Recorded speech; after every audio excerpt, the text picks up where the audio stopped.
No matter who you are, how much experience you have, how much you've done on the project, someone will step in and finish it up. In fact, I'm a great poster child of that person. You get to be that person. I've been that person on numerous occasions where I've come in and, somebody else has quit and I take over their projects and ta-da, I finish them up. And most of the time they're saying, why did you design it this way? You do know I haven't been on this project but 2 weeks. Oh, yeah, that's right. Who was on it before? Like, see, you're always replaceable.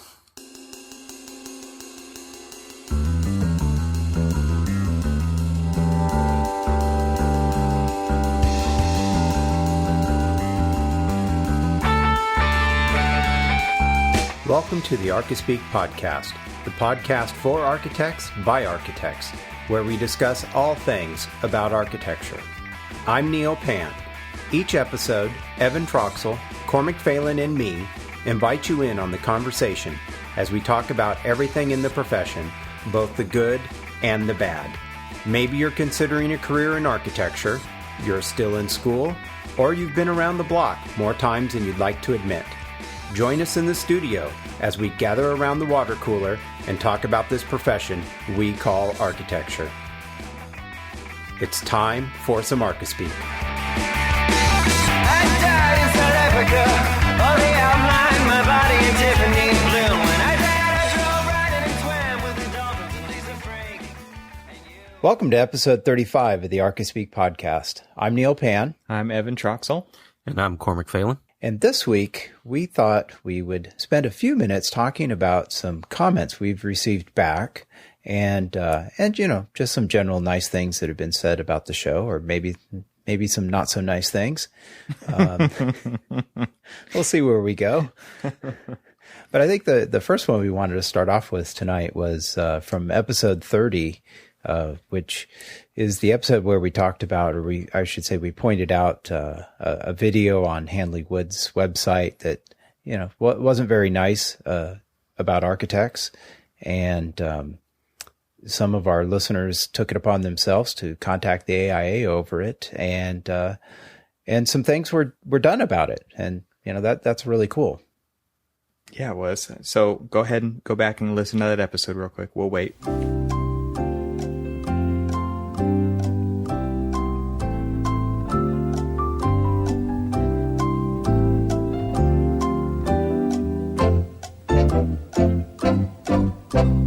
Okay. Thanks for joining. So they've taken the video down. Unfortunately, nobody that I know of kept a copy of it. But that would have been good for us to have a copy of, so that we could point it out. Done that.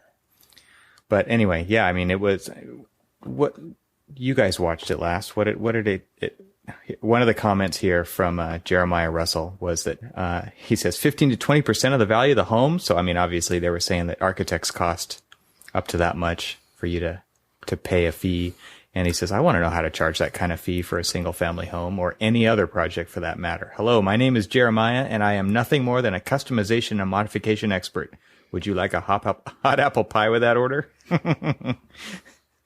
And so that's directly talking to the kind of stuff that was in that video that Neil was referring to, not being very nice to architects. Yeah, so if you guys are scratching your head trying to figure out what video we're talking about, Hanley Wood, the publishers of Architect magazine for the AIA, also publishes many other magazines, and they had a website up that was peddling their, and it still peddles their home plans. And a lot of them are done by architects and things like that. But they had a video on there which basically was pretty demeaning to architects, talking about the reason why you should use the plan site rather than using an architect is because of how difficult, how expensive, how, you really don't get the service that you're hoping for through an architect, and you should use their website, which we all thought was pretty funny that here's somebody who's making their money off of architects posting a video bashing architects. Yeah. So Ed Shannon wrote to Mr. Ivey. I think he's the president of the AIA California chapter. No, he's national. National. He's the CEO of. Oh, that's right. That's right. AIA. And he implored him to look at the video and see everything that they were saying. And then he got a nice response that said the AIA contacted the leadership at Hanley Wood, and their response was swift and appropriate. So they scrubbed all their communications to ensure that architects were and are positively portrayed.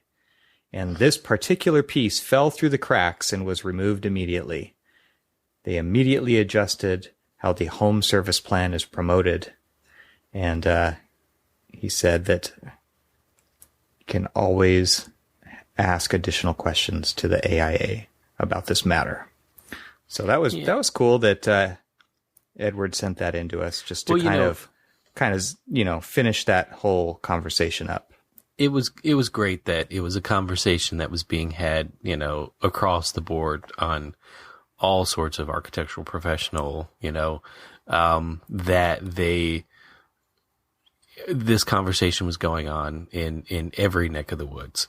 Yep. We were talking about it. I know that it was being discussed and people had even made reference to, our discussion on the podcast, through LinkedIn, and then their own conversations. And it was good that it fired up the, I guess the unrepresented architecture base of the AIA, and, people took action. And I thought it was great that AIA did the appropriate thing and made the response and took it to these guys and said, hey, look, if you guys are supposed to be representing us, this isn't the way to do it. Yeah. And, it's interesting though, when I read that, the comment and it said, it was something that fell through the cracks. That was a pretty old video. So that's been out there and been on, on their website for a very long time. Yeah. So I don't think it fell through the cracks. I just figured that they just ignored it because it was something on the website. It was kind of they plugged it in. To them, it seemed harmless. To us, it seemed offensive. Yeah. Well, I see it more as the left hand didn't know what the right hand was doing at Handley Wood. I mean, that's probably true. Yeah. Right. I mean, the people that are dealing with architecture or the magazine and those aspects at Handley Wood likely had no idea that what was happening over on their planned site. And so, maybe it did fall through. It's a big operation. Yeah, exactly. So very lucrative operation. Oh, yes, absolutely. As everybody who's an AIA member knows. Yeah. So anyway, so it was great that it came up in the podcast and our listeners reached out to the AIA and the AIA responded, and that's the way things should work. And it was great that they responded. And at least we were happy with the results and really thank you to our listeners for taking it upon themselves and reaching out, after it kind of came to light and, we're real happy about how things worked out. So, I mean, that's what we're here to do is start these conversations or continue these conversations and have a result. Yeah, absolutely. So you got another comment? Well, yeah, absolutely. From episode 27, Robert Ross commented, and that's where we talked about the different names for trace or, the flimsy paper and habits for success. And Robert said that he prefers the canary yellow and it's called trash, and because he feels first before you say what he said there. Yeah. He prefers canary with Prismacolors, which I totally agree with. It always makes that stuff pop. It looks really good. Yeah. Absolutely. I did a lot of those types of presentations back when I was in junior college, actually. A lot of on yellow trace with the Prismacolors. Nice. So looks good. It does look good. It just still looks good. It's one of those things where that look is never going to. Oh, I don't know if you've, and I mentioned it on that show. But, there was, and crap, of course, I'm going to forget the guy's name. Carlos Scarpa. Thank you. That one guy? Yeah. Yeah, that one guy, that Scarpa guy.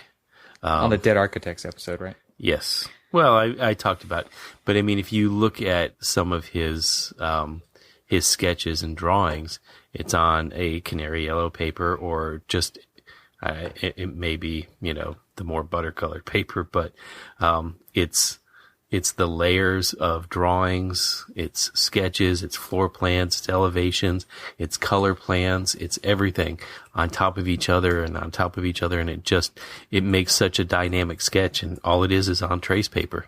Yeah. Yeah. Well, and Robert says he prefers to call it trash because that's where most of it ends up. Yeah. I thought that was great. Makes sense. I usually hold on to it forever. And then what do you do with all that stuff? We've got these little, underneath our desks or underneath this continuous tabletop that we've got kind of running the length next to our desks and stuff.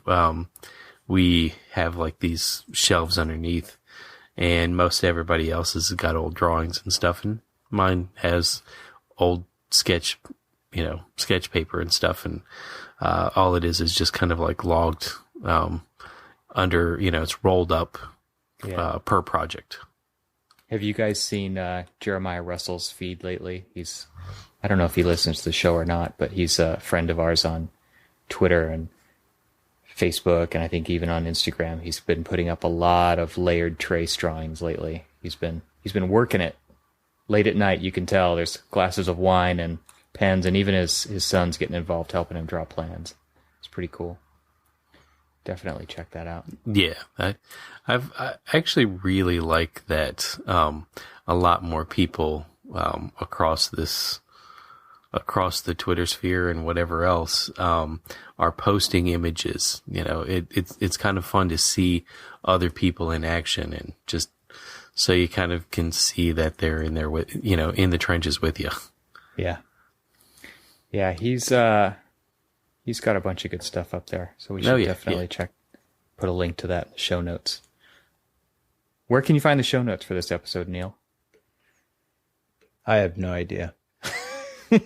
I just write them and then they go up on the site. They go up in the cloud. They go in the cloud. No, where are they at? They're at archispeakpodcast.com/episodes, and there's the show notes for each episode are attached to each page, and then you can get them directly in your email box, right? Yep. You can subscribe and receive them the night that the episode goes live. So the next morning, you've got all the show notes there and all the links to everything we talk about, and you can go check that out. Yeah. Or if you're like Neil, you can get them by fax or teletype. Shut up, Cormac. I write the damn things. Cormac. I'm faxing them to you.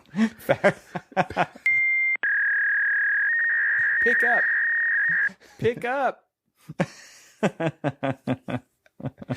Hey, well, speaking about inspiration for moving into the 21st century here, we got another comment from Louis Vargas. And what did Louis say? Louis commented basically that I'll go ahead and read. He says, I had realized my brain starts to really work and get creative whenever there is an intellectual stimulant, such as images or beginning a conversation about a topic somebody else or someone else already knows well, or at least better than me. It is harder to get my brain cranking otherwise, but I did not know this was normal, and I always thought I was a retard. Well, I can tell you, Louis, you're not a retard.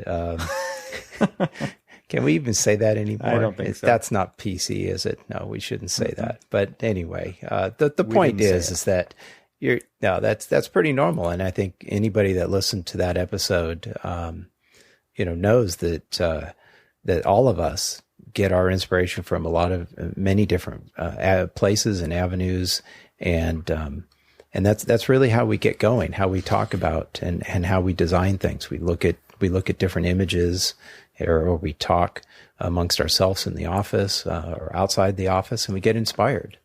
I was thinking about that a little bit after I read his comment, and it made me kind of think that inspiration it's not an on-off switch, right? It doesn't strike when you want it to. It just happens kind of when you're not thinking about what you're focusing on.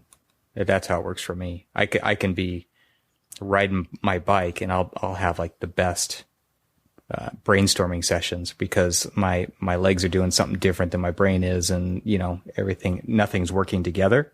So it's not intentional. It just comes out of nowhere. And I feel like that's like he says, if somebody just starts a conversation, it could inspire you to be solving a problem that is not related to that conversation at all, but just the right combination of words or people or drinks or, whatever it is, just it all works together.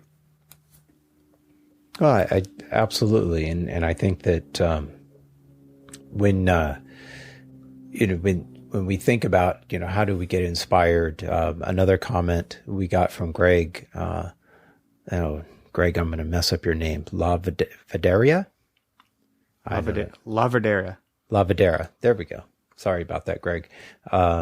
He chimed in to say that he thinks that Pinterest is a much better platform than for collecting and can't even talk tonight. I can't talk tonight. It's yes.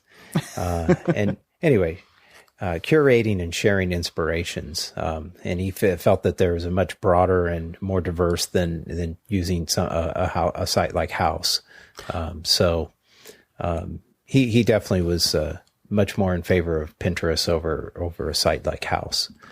I do agree with him, and I do like Pinterest. I still have my issues with the whole copyright infringement, disregarding of only when it's your work. Oh, yeah. I mean, it's what soured me is, when I started seeing my work grow legs and walk away. Yep. I get it. But another topic. That's another topic for another time. Another topic for another time. But no, I can definitely agree with him because, the good thing about it is, it's under architecture. You can, just kind of blush over everything and see just the broad spectrum. But then, people are pinning things like window detail, modern window detail or traditional window detail and stuff like that. And they're pretty specific the way that they kind of break down some of their pinning. And it really does kind of help you narrow stuff down. If you're just looking for specific inspiration, I mean, it does a great job. I don't know if we mentioned it on that. I don't know if we mentioned it on that episode or not, but it's my favorite place to just do image searches. It's better than Google Images, I think, now, because everything is so well categorized. So I don't know if you guys have seen that, but it's nice to, like you're saying, you want to look up outdoor amphitheaters, that's what you're going to see. They're usually really nicely photographed. And I think it's like any social media or podcast or blog or whatever. If you find your taste gelling with somebody else that's already collecting or has kind of curated a board, that you might start following them, and it really kind of gets you up and running quickly on a site like that. It's just to find a few people that your taste gels with, and then you've got a great head start. And the same reason you might listen to a podcast or might follow a blog for a long period of time. It's the same thing with these Pinterest boards, I feel. Well, it came up on the episode, and I'm definitely going to keep it in mind next time I'm doing a search for some images or something. Because in the past, I've either defaulted to, I defaulted mainly to Google, for quickie searches for images. But the one thing I do like about House is that I've had clients that have used it, that have sent me their idea books.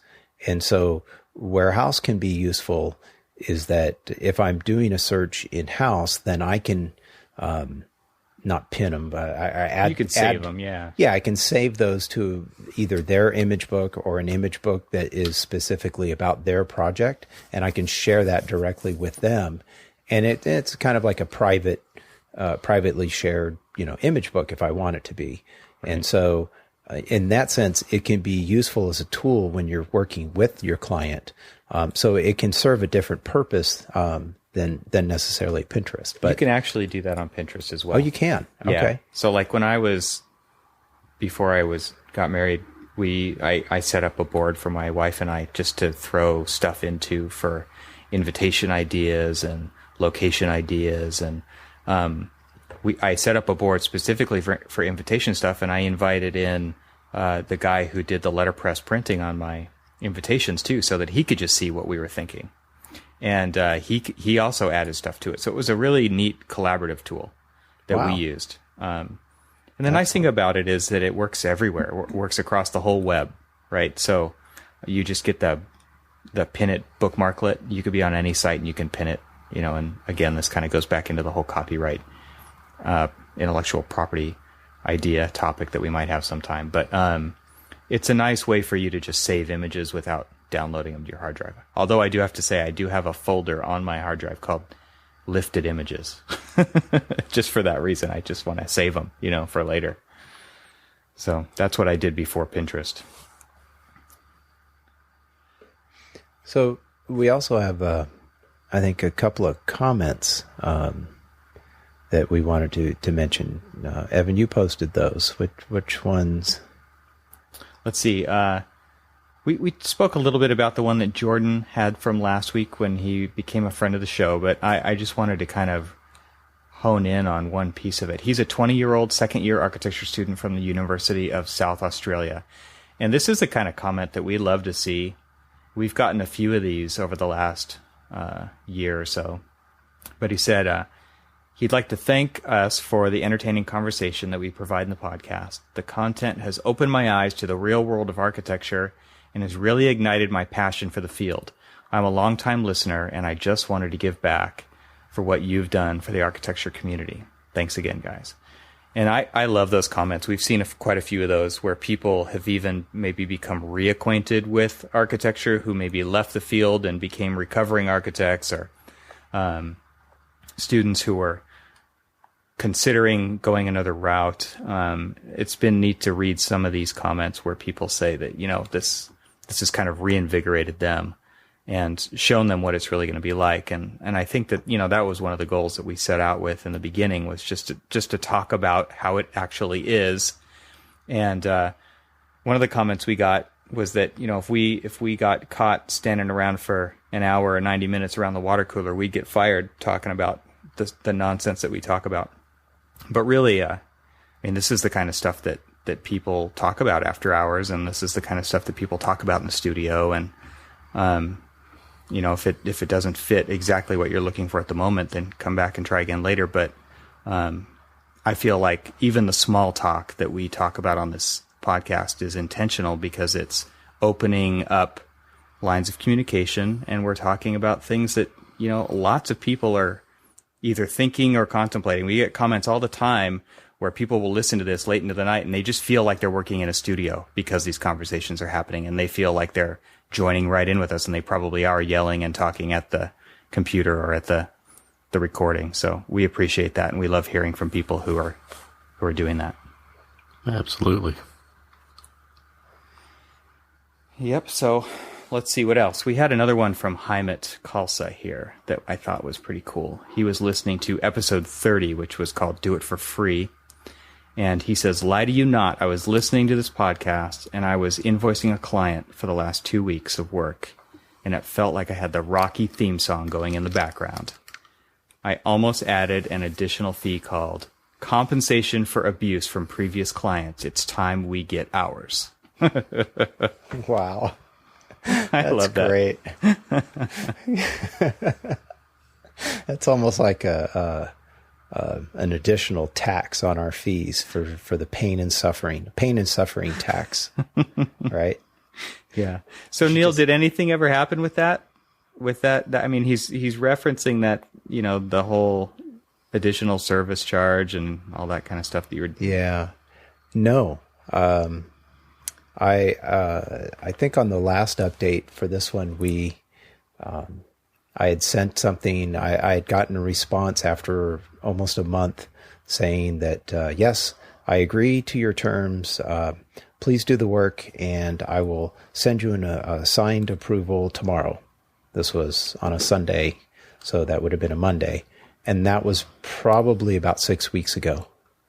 And I have not heard from him since. That's weird. It's very strange. I don't know what's going on there, but I was saying that ironically, but yes. Okay. But yeah, so that's kind of well, what's a lot of happened with people that said walk away. Yes, exactly. It's clear. It's probably good advice. And then other people, I think Mark LePage said, play the game. You know, it doesn't hurt to play the game. All you're going to do is get better at it, right? That's true. Well, I think that's what Neil did, actually. Is Yeah, totally. You know, he sent off the letter saying, okay, you know, fine, you want me to do this work. Clearly, it's above and beyond the previous contract. Here's the new one. Yep. You know, and the guy just, I don't know, would you say 2 weeks, 3 weeks now? How long has it He been? said 6. 6 weeks? Oh, it's been over 6. Wow. Okay, so You're sleeping over there, buddy. You got to wake up. it is the next day over here. It is the next day. Well, in the magic time land of podcasting, this will be a couple of weeks before people hear it. Okay, so it was tomorrow. Look how ahead we are. Jeez. That's right.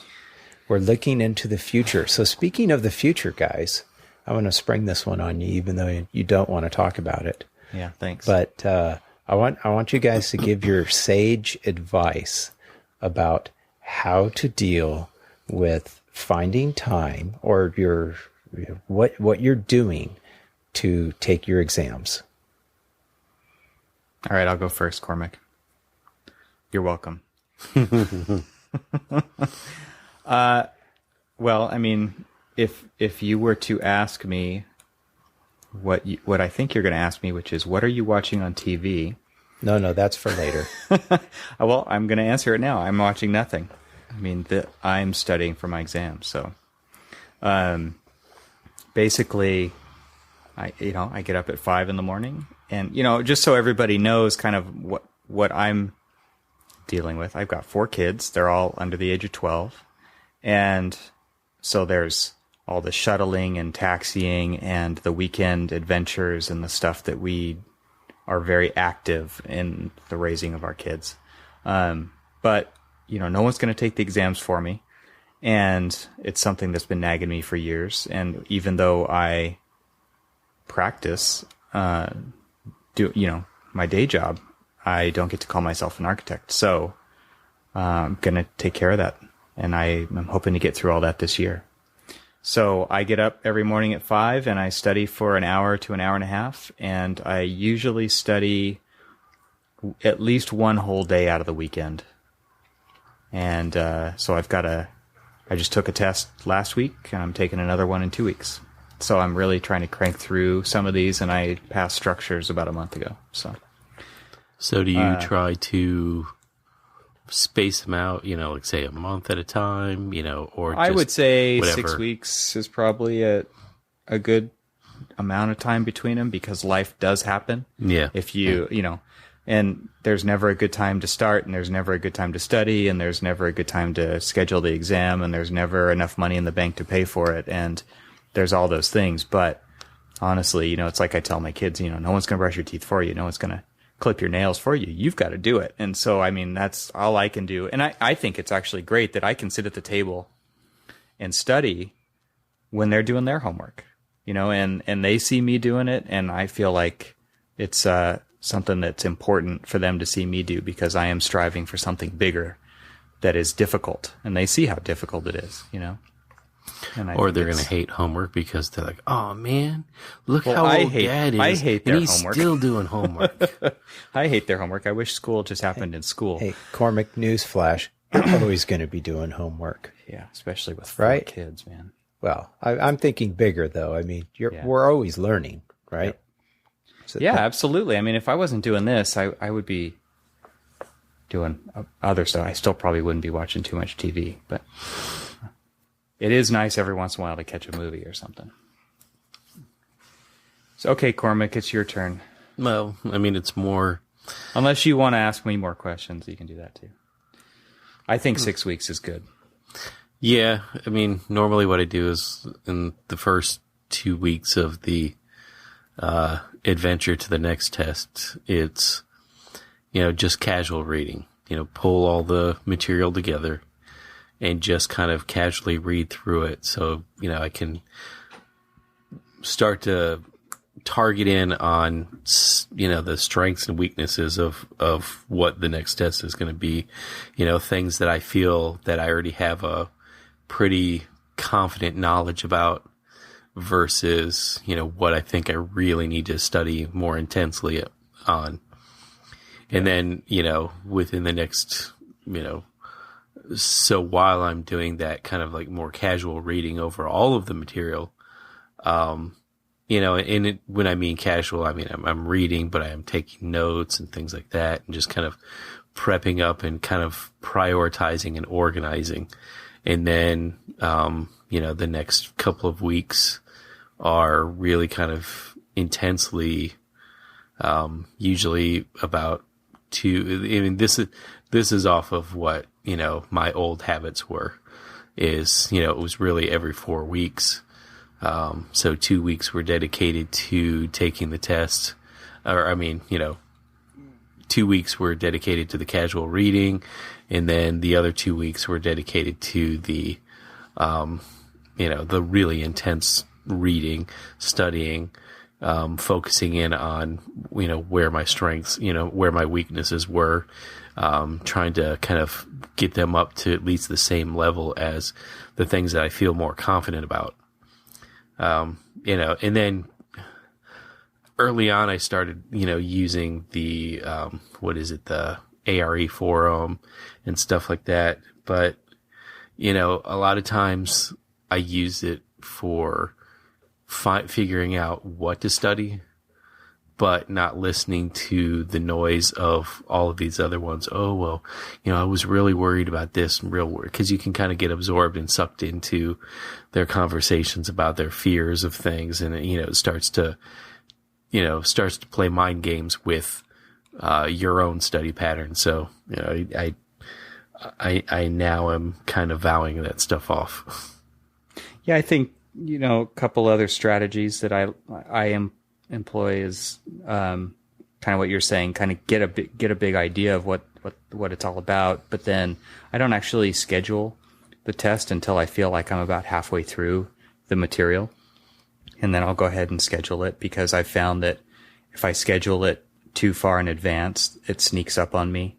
And, those excuses creep up, and then all of a sudden you feel like you have to either take it unprepared or move it, which costs money. And I'd rather not do either one of those. I agree with you there, because what happened, in my case, you schedule it too far in advance, and it gives me the perfect opportunity to procrastinate. Yeah. And there's nothing worse than walking out of one of these thinking that you didn't study any of the right stuff, and it's just a big waste of money. Yeah.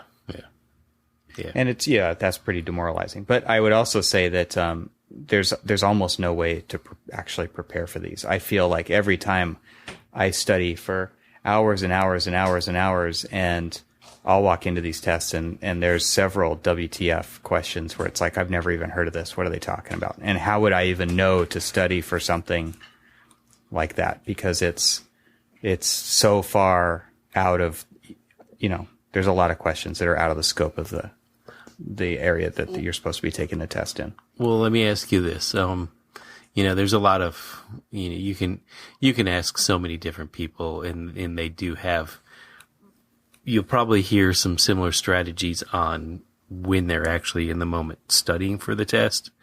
But, when they're actually planning on taking a test, I've heard so many people say, oh, take the ones you feel are going to be the hardest on you first, because, if you fail them, by the time you get to the end of the ones that you feel a lot more comfortable with and you've passed them, it's ready to you're ready to take that next test and stuff.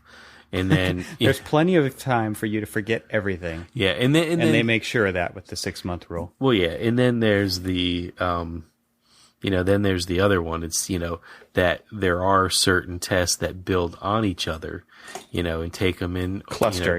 Take them in an order, and do it, based off of whatever, you think is going to be the one that builds off of the next one kind of thing. And so, how are you doing things like that? Yeah, there's a cool thing, that Douglas Noble does out of USC, and it's called NOTLY, and it stands for Not Licensed Yet. And it's a bunch of free study sessions that he and his partner organize, and it's really cool. If you're in Southern California, it's a great resource. But he's really encouraging, even if you're not in the area, just get on his mailing list. And he kind of just sends out an email every once in a while that just is really encouraging to get back on it. Like I sent him a note after I passed my structures exam. He says, take the night off, start studying tomorrow for the next one. He's really trying to get people licensed, trying to motivate people to get licensed. And I think it's a really cool thing that he's doing. And then there's study groups in offices, and there's study groups for regions and all that kind of stuff. There's a lot of neat stuff going on. But it's something you got to slog through. It is a 1 to 2 to 3 to 4 year journey that you're going to embark on.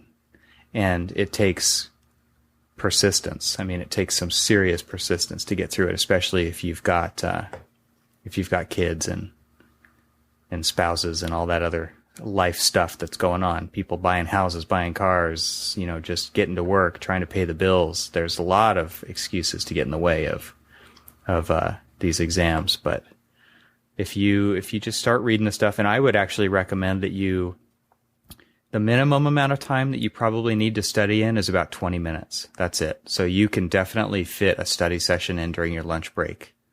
There's some of the study materials. I can study for an entire test in 20 minutes. Awesome. No, at a time, 20 minutes at a time. A lot of people, I think they need an hour or 2 or 3 hours straight to just get in a single study session. But I think smaller chunks are probably better. You just are taking in so much information that it just starts to kill you. Flashcards are great. Podcasts are great. There's David Doucette's podcast on the ARE, which you should definitely check out. There's a bunch of different recordings and stuff that are online, different resources and stuff, so you can listen as you're on the train or in the car. So there's lots.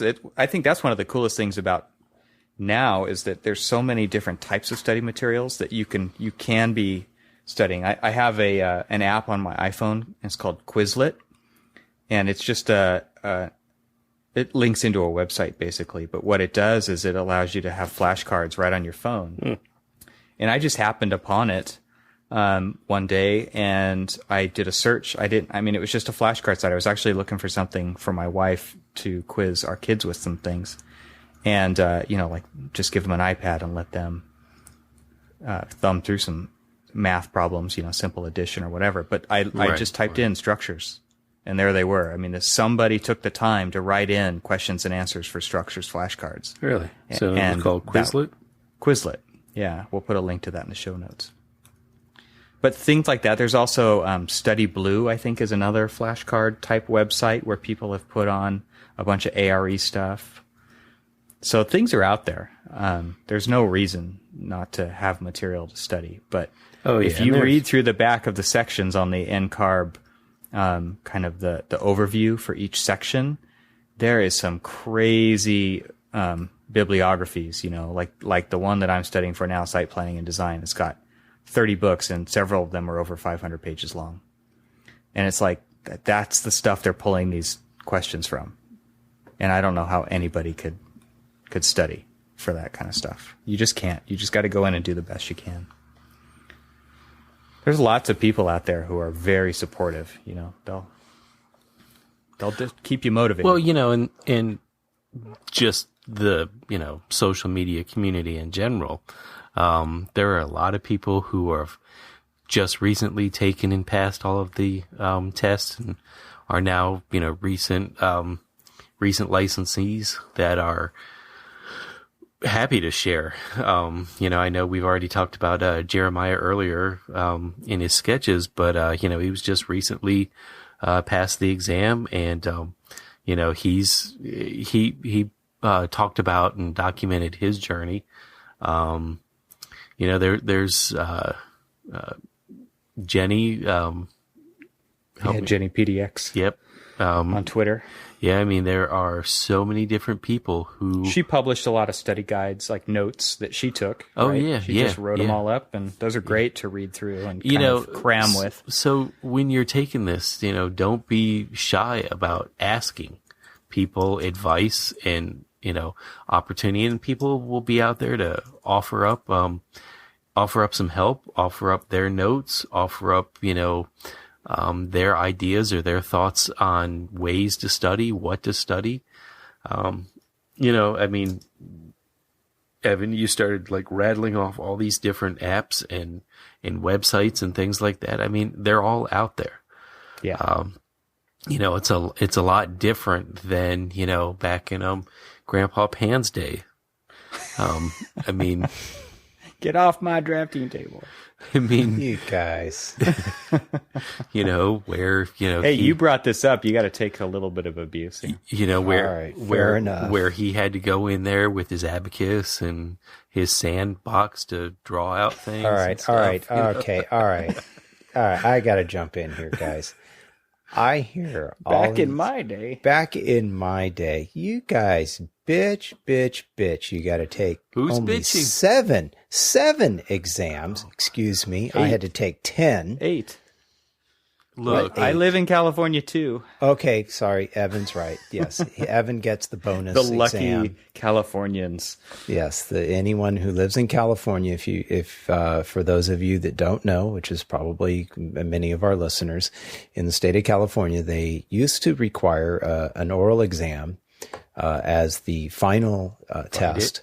So it. after, shut up, Cormac. Just don't go there. So anyway, after you passed your 9 exams, or now 7, or soon to be in next year, end of next year, the version 5, they're going to 6, cut I it think. to 6 or 5 exams now. I don't know, something like that. We'll know more of that, I guess, next year or something whenever they release all that. I think they have already. They've already released a transition guide now. Sorry, Grandpa here doesn't listen to that You don't stuff, care. so I don't Yeah, care. you're a I've honey got badger. mine. I pay my $300 every 2 years, and that I'll tell you, that is the first check. I get that bill in the mail. I sit down, I write the check, I put the stamp on it, and Absolutely. away it goes. Yep. There is no late. I Yeah, am not no risking chance. losing that license. But anyway, back, what I was talking about with California is they always required the California supplemental exam. And it used to be an oral exam where you would go in and at the time I took it, you went in with absolutely nothing. There was, before I took it, you would go in and you would like maybe talk about, say, or you would bring in You'd bring project. a set of plans. Yeah, you'd bring a set of plans That and- you worked on. that you worked on, and they would ask you questions about it, and they being a panel of 3 other architects. And it was just kind of more of a casual conversation about the project, and they would ask you specific questions. And clearly, if you had worked on the set of plans, then, usually you did okay. When I took it, they had eliminated that. So you walked in literally with nothing. Just And fire questions at you.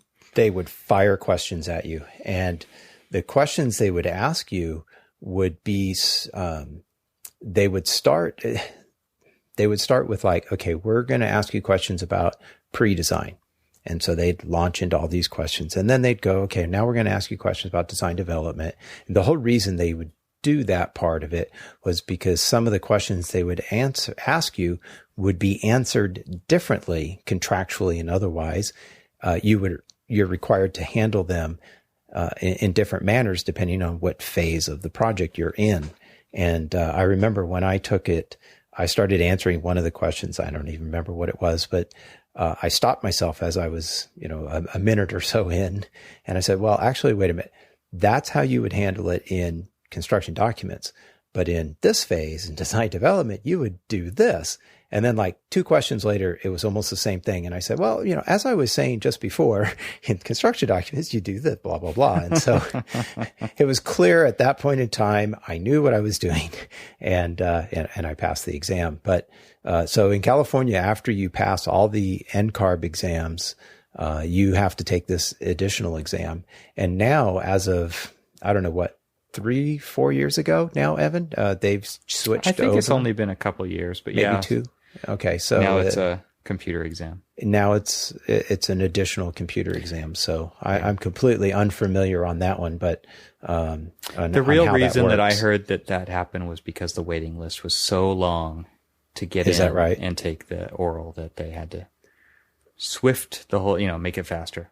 Right. Well, some of you may be wondering how the exams were given. And the reason I was giving you guys crap earlier was that basically when I did take the exams, they were only given once a year, and you had to take all of them. I mean, you didn't have to. You could take one, but then you would, if you wanted to take the next one. But common practice was you took all of them. Yeah, the common practice. I mean, you had to wait an entire year. They were given like right in the middle of June. Unless you're willing to travel, right? No. It didn't matter. They were given in June, all across the state, all across the country at the time, at the same time. They were not given at different months or anything. It didn't matter if you wanted to travel or not. The one exception was the building design exam, which was the 12-hour building design exam. That was given twice a year. Although if you failed it, you had to wait a year to take it. Or maybe I could be wrong about that. Somebody will probably write in and correct me. I think you could have taken that one twice. So that one was given in December each year, and then again in June. But all the rest of the exams were basically given once a year. Yeah. So if you didn't pass something, which, took about probably took like 4 months before you ever found out if you passed any of the exams. And so by then you had to, okay, well, now I have to wait till the following June. And so, when you guys are, well, now you still have the 6-month waiting period. I give you guys hell for it, but I mean, in all seriousness, it's a bear to study for any one exam.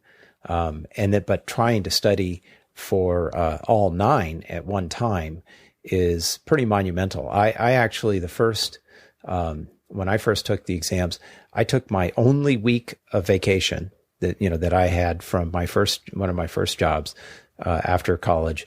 My only week, I took that, and because my college is just down the road at Cal Poly in San Luis Obispo, and I live here in the San Francisco Bay Area.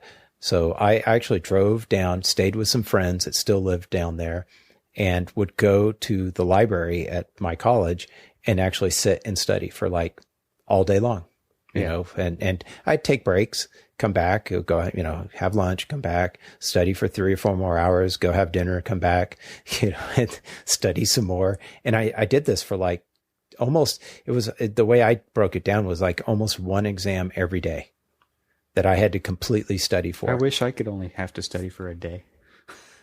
Well, be awesome. Try piling those up into 9 days. Well, though. like for structures, I studied 30 hours over one weekend.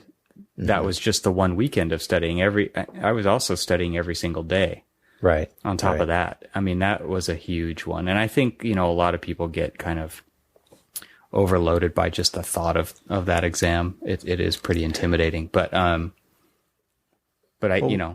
of the things I got questions on there. I was just like, what the hell are they talking about? One of the things I did to try and help myself was, and I can't even imagine trying to do it today because there are so many resources, and we'll have links to several of them that we've talked about in the show notes.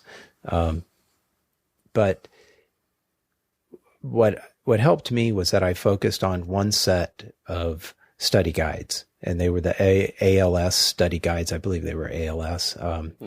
And, so I bought all those books, and I just studied those.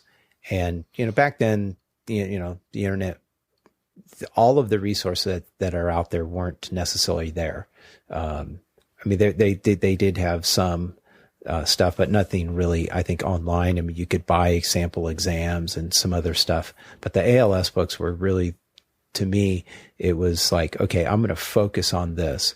And they really covered most everything in those exams pretty well. I mean, certainly, as Evan, you mentioned, you go in there and there's something that just hits you out of left field and you have no idea, and you do the best you can with it. But for the most part, I felt those exams or those study guides really helped me and got me over the hump, and I passed everything, so it worked out okay. But yeah, that and then I have an interesting or funny story at the 12-hour design exam. That was really, that's like your worst day at work, just like exponentially worse, because you'd go to this exam, and the fun thing was that you'd take all 9 of these exams, and you take it at some like, convention center or something. So you're in this big giant convention center room with everybody else. And, you had to bring all your own equipment. So of course this was before they had the computer exam. So you'd bring everything in, all your drafting supplies, your own board, your own chair.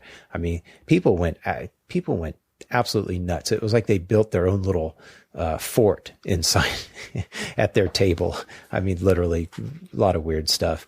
But I mean, you'd have to show up at like 7 a.m. and then they'd pass everything out and they'd go over all the instructions. And, they were very adamant that there was no colors. So you could only use pencil. There were no colored pencils. So like the old blue or purple non-print pencils, couldn't use those. So of course, what do I see? Walking to the bathroom, I see some guy drawing with it. It's like, really? Dude, you failed. Just pack up your stuff and go home because you've already failed. They take about 10 seconds, I think it was like maybe 20 to 30 seconds, maybe a minute to look at your exam.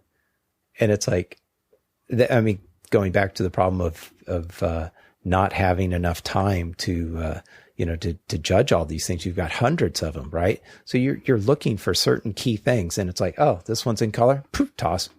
I'm not even going to look at it anymore. Yeah, it's gone. And so, so anyway, but they'd start the exam somewhere around 8 o'clock, and it was like, okay, gun would go off. Okay, your 12-hour clock is rolling. There's no break. There's no like pause for lunch, come back. And then they have all these, and I'm sure they do this now, even with the exams. I mean, they got proctors in the bathrooms watching to make sure that nobody's talking or sharing information and stuff like that. Well, there's a really low chance that anybody else in the room is even taking an ARE exam. It's like medical tests and truck driver tests and engineers and X-ray techs, and everybody's all lumped together now. Oh, is that right? Okay, it's pretty lame. I mean, there's no camaraderie to it at all, right? You're not all going in together doing the same thing, walking out together saying, hey, how do you think you did? Now it's like you go in, you sit in an anonymous cubicle, and then you walk away. Or during your break, you get to stare out through the mini blinds at the outdoors. You're not even allowed to look outside.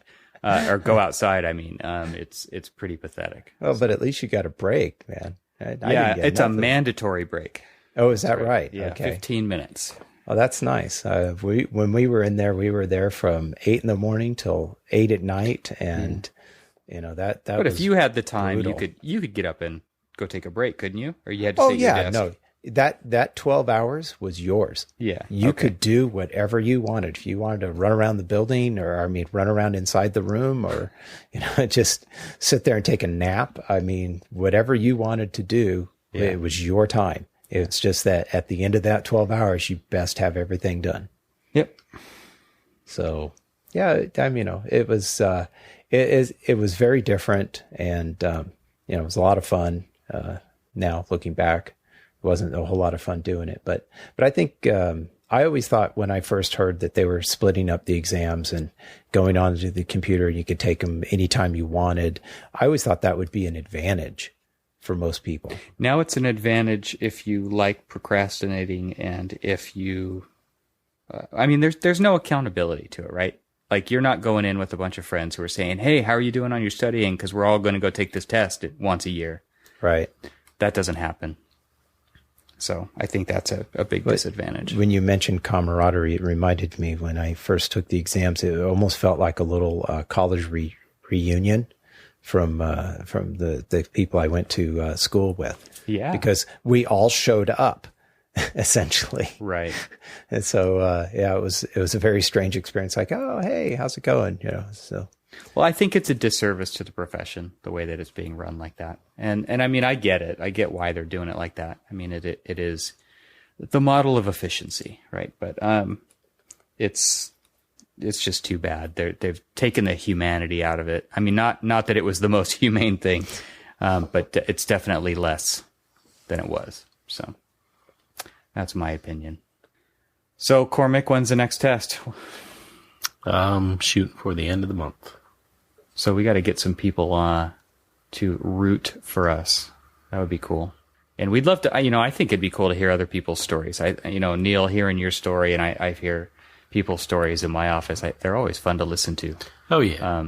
I think it would be cool if people post their stories in the comments or on Facebook, where you can write a little more than Twitter has to offer.